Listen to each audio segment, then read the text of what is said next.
రా ఎన్టీఆర్ సంస్థ వివాదంపై నిర్వాహకులు ఎట్టకేలకు నోరు విప్పారు. తిరుపతిలో ప్రెస్ మీట్ పెట్టిన సంస్థ వ్యవస్థాపకుడు సాయిరూప్ ఊరువాడ కార్యక్రమం గురించి వివరించారు. అదే సమయంలో తమ వద్ద 100 కోట్లున్నాయని చెప్పలేదని క్లారిటీ ఇచ్చారు. జూనియర్ ఎన్టీఆర్ పై అభిమానంతోనే 7 ఏళ్లుగా సేవా కార్యక్రమాలు చేస్తున్నట్టుగా చెప్పారు. అయితే ఎన్టీఆర్ ఆఫీస్ నుంచి వచ్చిన లెటర్ అఫీషియలేనా అంటూ సాయిరూప్ ప్రశ్నించడం ఇప్పుడు కొత్త చర్చకు దారితీసింది. అబ్బో, ఇక్కడ కేజీ చీరలు కొంటే 1/2 కేజీ చీరలు ఫ్రీ అంట. మంగయ్య షాపింగ్ మాల్, కేజీల్లో సేల్, టన్నుల్లో ఆనందం. అభిమానాన్ని వృధా చేయకండి, 10 మందికి సాయం చేయండి అని 10 ఏళ్ల క్రితం ఎన్టీఆర్ చెప్పిన మాటలు విని సేవా కార్యక్రమాలు చేపట్టామన్నారు రా ఎన్టీఆర్ వ్యవస్థాపకుడు సాయిరూప్. ఈ నేపథ్యంలోనే రా ఎన్టీఆర్ టీం తిరుపతిలో ప్రెస్ మీట్ నిర్వహించింది. సంస్థ వ్యవస్థాపకుడు సాయిరూప్, సభ్యులు రాజేష్, పవన్ పాల్గొన్నారు. తమది రిజిస్టర్డ్ ఎన్జీఓ అని, ఎన్టీఆర్ పేరును దుర్వినియోగం చేసే ఉద్దేశం తమకు లేదని సాయిరూప్ స్పష్టం చేశారు. ఆయన ఆశయాల్ని ముందుకు తీసుకెళ్లడమే తమ లక్ష్యమన్నారు.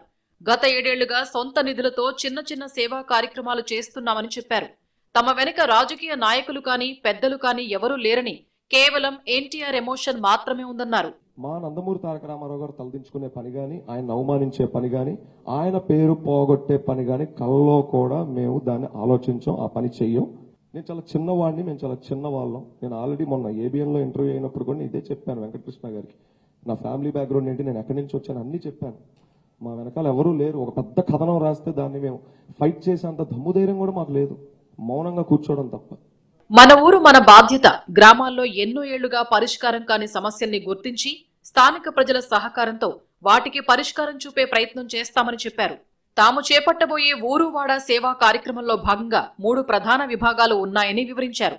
సేవతో యువ జాగృతి ద్వారా యువతను చెడు వ్యసనాలకు దూరంగా ఉంచటం, మన ఊరు మన బాధ్యత కింద గ్రామాల్లోని సమస్యల్ని స్థానికుల సహకారంతో పరిష్కరించటం, ఊరి మాట పాలకుల దాకా వేదికతో ప్రజల సమస్యల్ని అధికారుల దృష్టికి తీసుకెళ్లడమే తమ పంథా అని ప్రకటించారు. ఒక వ్యక్తిగా అవ్వంది వ్యవస్థకు అవుతుందని మేము చాలా బలంగా నమ్ముతున్నాం. ఇందులో ఎటువంటి డౌటు లేదు. సో ఈ 3 అడుగుల కలయికే ఊరువాడ కార్యక్రమం. ఇది దశల వారీగా జరుగుతుంది. ముందుగా ట్రయల్ ఫేజ్ అనే పేరుతో అతి త్వరలో కొన్ని ఊర్లు మొదలు పెట్టుకుంటూ వెళ్తాం. ఆంధ్ర రాష్ట్రంలో ఎన్టీఆర్ జిల్లాలో ఉన్న ఒక ఊరు నుండి ఈ కార్యక్రమం అతి త్వరలో మొదలవుతుంది. అయితే 100 కోట్ల నిధుల అంశంపై మీడియా ప్రశ్నించినప్పుడు నిర్వాహకులు నీళ్లు నమిలారు. తమ దగ్గర 100 కోట్లు ఉన్నాయని ఎప్పుడూ చెప్పలేదని సాయిరూప్ మాట మార్చారు. తమకు కార్పొరేట్ సోషల్ రెస్పాన్సిబిలిటీ ఫండ్స్ ద్వారానే 100 కోట్లు వస్తాయని ఆశిస్తున్నట్లు చెప్పారు. 100 కోట్లని మా కారు డిక్కీలో ఉన్నాయనో, లేకపోతే మా ఇంట్లో ఉన్నాయనో, మా సభ్యుల దగ్గర ఉన్నాయనో మేము ఎక్కడా చెప్పలేదు sir. 100 crore rupees social impact initiative అంటే మీ జోబులో నుంచి ₹1 తీసి ఖర్చు పెట్టారంటే ఆబ్వియస్లీ ఇంకొకళ్ళు వచ్చి ₹9 ఖర్చు పెట్టి చేసేటట్టు మీరు చేశారు. అక్కడ ₹10 సేవ చేయించినట్టు మీరు. అక్కడ ₹10 మా జోబులోంచి పెట్టాల్సిన అవసరం లేదు. మేము సామాన్యం అంటున్నాం సార్. మా దగ్గర 100 కోట్లు ఎలా వస్తాయి? ఇదే సమయంలో జూనియర్ ఎన్టీఆర్ ఆఫీస్ నుంచి వచ్చినట్లు చెబుతున్న హెచ్చరిక లేఖపై సాయిరూప్ ఆవేదన వ్యక్తం చేశారు. ఎన్టీఆర్ కు సంబంధం లేకుండానే ఎవరో తమకు వ్యతిరేకంగా ఈ లేఖను విడుదల చేశారని అనుమానిస్తున్నట్లు చెప్పారు. తారక్ చుట్టూ ఉన్న 3 వ్యక్తులు కోటరీలా ఏర్పడి నిజమైన అభిమానుల్ని ఆయనకు దూరం పెడుతున్నారని ఆర్గనైజర్స్ ఆరోపించారు. దీనికి సంబంధించి తమ వద్ద పక్కా ఆధారాలు ఉన్నాయని స్పష్టం చేశారు.